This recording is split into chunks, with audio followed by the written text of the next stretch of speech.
제가 당한 그 이중폭리라든가 1980년부터 이루어진 30년의 구조적 사기 행위가 공정거래법 위반이 아니라는 그런 처분을 공정위가 하게 된 거죠. 그래서 제가 그러한 처분을 갖다가 행정소송을 제기했지만, 공정거래위원회를 상대로 했지만, 역시 공정거래위원회는 재심 민원의 날짜까지도 조작을 해서 소송을 제기할 기간이 넘었다라고 하고, 1심에서는 서울행정법원이죠. 2심에서는 워낙 그 공문서에 있는 내용을 갖다가 날짜를 갖다 고친 게 워낙 명백하다 보니까 슬며시 제대로 된 날짜로 바꾸면서 제가 공정위에 진 걸로 되어 있습니다. 왜 그러냐면, 신고인은, 피해를 본 사람은 공정거래법에 따라서 공정위의 처분에 대해서는 소송을 제기할 수 없다라고 판단을 내린 겁니다. 그렇기 때문에 저는 위조 약관을 갖다가 인용한 공정위의 처분이 잘못됐다라고 아무리 주장을 해도 그 부분에 대해서는 전혀 그 심리의 대상, 고려의 대상도 되지 아니하고, 결국은 공정위의 처분은 국민은 행정소송을 제기할 수 없다라고 됐던 겁니다. 그래서 저는 행정소송법, 국민이 행정청의 잘못에 대해서 소송조차 제기할 수 없다라고 법원이 유권 해석하고 인용한, 공정위가 주장하고 법원이 인용한, 그래서 원고인 피해자의 패소 판결을 내렸던 그 위헌 법률에 대해서 헌법재판소에 심판을 청구하게 된 거고, 지금 현재 19개월째 심판 중에 있죠. 그 판단에 개입한 사람이 대법관 신영철과 대법관 안대희가 됩니다. 그래서 1차 행정소송은 위조 약관에 의해서 잘못된 처분임에도 불구하고 공정위가 이긴 거죠. 결국 핵심은 원본 약관인데 위조 약관을 갖다가 인용한 처분에 대해서는 전혀 심리가 안 됐던 거죠. 왜? 국민은 행정청의 처분에 대해서 소송을 제기할 수가 없다라고 되어 있기 때문에. 그 결과는 캐세이를 갖다가 철저히 봐준 그러한 법 집행이었던 것입니다. 그리고 판결이었던 것입니다. 그래서 제가 공정위에 더 기댈 게 없기 때문에 공정위와 공정위의 비리를 갖다 감사원에다가 아무리 감사 청구를 해도 심의 절차 종료한 H사무관이 계속 답변을 갖다 하도록 만드는 겁니다. 그러니까 공정위에서 뭐 제대로 감사가 될 리가 없겠죠. 그래서 공정위랑 다투다가 결국은 검찰에 신고를 하게 된 건데, 검찰에서는 공정위의 주장만 받아들였어요. 왜냐하면 2006년 사건과 2007년 사건이 없다라고 하니까 그냥 없는 사건이 된 겁니다. 그러면서 사건의 원인 행위인 캐세이 패시픽 항공은 단 한 차례도 조사를 안 했죠. 결국 제가 수많은 이런 사건 관련돼서 소송을 갖다가 동시에 진행을 하느라 망막이 파열이 됐고, 망막이 파열된 와중에 피눈물을 흘리면서 12시간 이상 조사를 했는데도 캐세이는 단 1초도 조사를 안 했던 겁니다. 결국은 검찰에 무려 한 8번 정도 고발을 했던 것 같아요. 단 한 번도 캐세이는 조사를 한 사실이 없고, 공정위 H사무관만 단 한 차례 조사를 했습니다. 근데 공정위 대표로 나온 H사무관이 사건이 없다, 그래서 심사를 안 했다 하니까 그냥 사건이 없고 심사를 안 했다라고 하니까 그 말을 믿은 겁니다. 심의 절차 종료에는 내가 제출한 원본 약관을 갖다가 심사를 해서 이렇게 고쳤다라고 나왔는데, 검찰 조서에서는 제가 제출한 원본 약관은 뚱딴지처럼 2001년 거기 때문에 심사를 안 했다 이렇게 나온 겁니다. 그러면 그냥 초등학교 학생만 다녀도 공정위는 자기네들을 심의 절차 종료라고 한 처분에서는 강성덕이 제출한 원본 약관을 심사를 갖다 했노라 라고 나와 있는데, 검찰에서는 심사를 안 했다라고 그렇게 돼 있거든요. 그렇다면 위증이 틀림없는데 또 불구하고 말하자면 2006년, 2007년 약관은 없었다. 결국 캐세이 패시픽 항공의 사기 사건은 없었다가 된 겁니다. 결국 있는 사건을 없는 사건으로 만들었던 거죠.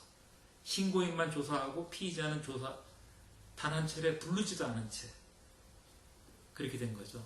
그래서 너무 억울해서 역시 그 형사소송을 걸었는데, 이번에 그 새누리당 정치신특위위원장이 된 소위 국민검사라고 하는 대법관 안대희가 재판장이 됐어요. 안대희는 한번 전력이 있죠. 네. 공정위 사건은 있는 사건인데 행정청의 처분에 대해서는 제소할 수가 없다. 소송을 걸 수가 없기 때문에 공정위의 손을 들어주고, 결국 공정위의 손을 들어준 것은 캐세이 패시픽의 손을 들어준 거거든요.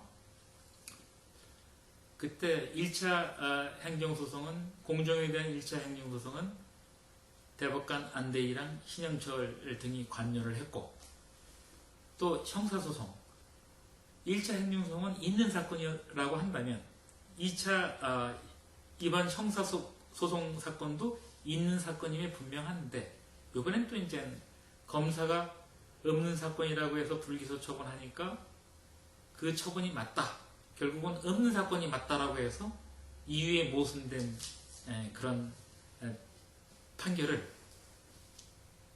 대법관 안대희는 재판장으로서 위헌적인 그런 황당무계한 판결을 갖다 했던 거죠. 그래서 이거 역시 2011 험마 613이라는 사건 번호로 헌법재판소에서 아마 제 기억이 1년 정도 가까이 지금 심판 중에 있습니다. 캐세이는 민사소송 과정에서 62개월 동안이나 공식 단체 판매가만 받았으며 이중 항공권 가격은 받은 사실이 없다고 거듭 강변하여 왔었죠. 따라서 원고인 저는 영장을 발부받아 캐세이가 이중 항공권 가격을 받은 외환은행 본점의 은행 통장 증거 등을 제시하게 되었고, 그러자 캐세이는 어쩔 수 없이 공식 단체 판매가와 이중 항공권 가격의 차익인 부당이득 및 이에 대한 탈세를 하였음을 자백하게 되었던 거죠. 따라서 저는 캐세이의 구조적 사기 행위로 인한 부당이득 및 탈세를 국세청에 탈세 제보하였지만, 국세청은 캐세이의 탈세 혐의가 너무도 명백하자 노골적으로 캐세이를 봐주기 위하여 홍콩 정부와 체결한 상호 면세 협정 및 법인세법에 따라 부당이득에 의한 탈세도 면세한다 라고 하는 소도 개도 우술 궤변으로 캐세이에 대한 탈세 제보를 거부 처분하여 캐세이에 면죄부를 주었던 거죠. 이런 이유로 저는 국세청에 대한 감사 청구 민원을 국민신문고에 제기하게 되었고, 국민신문고를 총괄하는 국민권익위는 감사 청구 민원을 행정청에 대한 감찰권이 헌법에 정해져 있는 감사원에 직권 이첩하여서 감사를 하도록 하였지만, 감사원은 국세청의 위법을 봐주고자 국세청에 대한 감사 청구 민원을 국세청에 대한 감사권이 없는 기획재정부로 이첩하여 국세청에 대한 감사 자체를 원천봉쇄하는 직무유기의 위법을 저질렀던 겁니다. 또한 감사원으로부터 국세청 감사 청구 민원을 이첩받은 기획재정부는 국세청에 대한 감사권은 없기 때문에 감사는 하지 못한다 할지라도 국세청에 대한 감독기관으로서 감사 청구 민원의 취지인 상호 면세 협정을 탈세 면세 협정으로 위헌적으로 해석을 하고 따라서 캐세이의 구조적 사기 행위를 노골적으로 봐준 국세청 처분의 적법성에 대한 유권 해석에 적법한지 불법한지에 대한 유권 해석만은 하여야 함에도 불구하고 국세청을 봐주고자 1년 이상 그 민원을 처리하지 않았습니다. 따라서 고의적인 직무유기인 부작위의 위법을 갖다가 저지르고 있기 때문에 1년 이상 저지르고 있었기 때문에 저는 캐세이를 비롯한 국세청, 감사원 및 기획재정부를 검찰에 고발 및 고소하게 되었던 겁니다. 그렇지만 검찰은 6회에 걸친 고소 및 고발 사건에서 이 사건으로 인해서 망막이 12번이나 파열되고 망막 파열 봉합수술을 갖다가 12번을 받은 피눈물 흘리는 저를 갖다가 12시간 이상 조사를 갖다 하고는 정작 이 사건의 원인 행위 제공자이자 주범인 캐세이는 물론이고 공범인 국세청, 감사원, 기획재정부는 단 한 차례도 조사하지 않았고 다만 공정위 약관팀 H 사무관만 단 한 차례 조사하여서 H 사무관이 증거와 다르게 2006년과 2007년 캐세이 사기 사건은 없었다고 허위 진술을 하자 공정위, 국세청, 감사원, 기획재정부, 민사소송 담당 1, 2, 3심 법원은 물론이고 캐세이조차 단 한 차례도 공식적으로 2006년 및 2007년 사건을 없는 사건이라고 주장하지 않았음에도 불구하고 이 사건을 없는 사건으로 조작해서 캐세이 및 권력기관의 국기문란 범죄 행위에 대하여 면죄부를 주는 불기소 처분을 하였던 겁니다. 이와 같이 산자를 죽은 자로 만든 것과 같은 헌정사상 초유의 불법한 불기소 처분에 대하여 제가 법원에 형사소송을 제기하자 소위 국민검사라는 대법관 안대인은 재판장으로서 추후 민사소송 재심사건 재판장직을 안대인으로부터 물려받은 대법관 김능한 등은 검찰의 불기소 처분이 맞다 라는 이유로 최종적으로 엄존하는 사건을 없었던 사건으로 조작하여서 캐세이를 비롯한 공정위, 국세청, 감사원, 기획재정부 등의 국기문란 범죄 행위를 은폐하였기 때문에 저는 헌법재판소의 검찰의 불기소 처분 및 기소 독점주의 온화명의 수단으로 사용된 형사소송법 및 검찰청법 등에 대한 헌법소원 심판 청구를 하게 되었고 헌법재판소는 사안의 엄중함을 고려하여 현재 사건 번호 2011 헌마 613으로 12개월째 심판 중에 있는 것입니다.